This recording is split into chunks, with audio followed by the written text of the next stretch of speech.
Bun, deci cum credeți că am putea să creștem performanța unei mașini din toate punctele de vedere gratuit? Ei bine, răspunsul corect este să-i reducem greutatea. O mașină care este ușoară va accelera mult mai repede, va frâna mult mai repede și se va controla mult mai ușor pe viraje.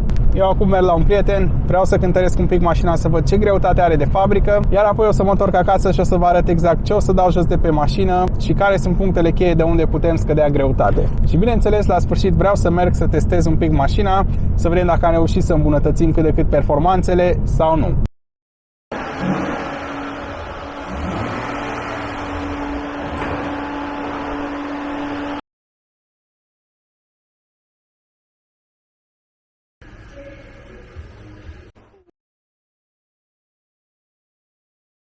Ok, dragilor, după cum ați văzut, am cântărit mașina, am aici rezultatele. Haideți să vedem cât de mult reușim să o scădem și unde reușim să ajungem. Și bineînțeles, apoi o să testăm cât de mult s-a îmbunătățit performanța mașinii.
Chestia asta e mult mai grea decât pare la prima vedere, credeți-mă.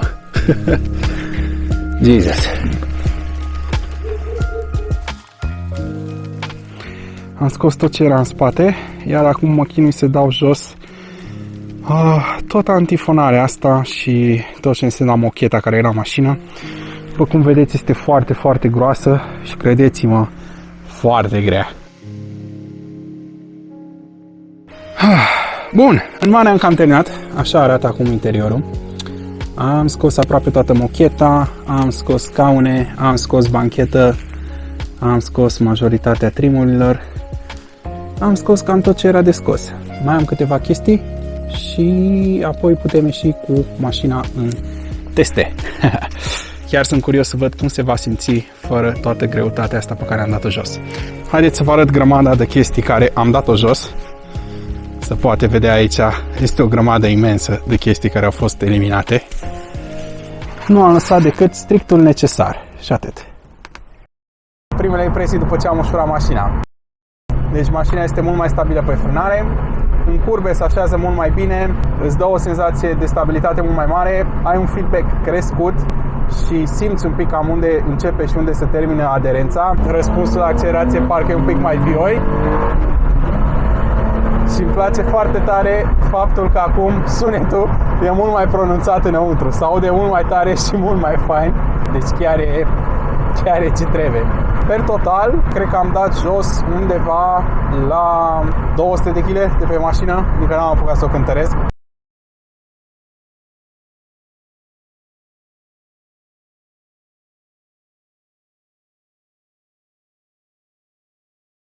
Bun, în continuare, ce planuri am este să schimb și acest scaun pe care stau acum și să pun unul mult mai ușor, un scaun sport și centură în 4 puncte.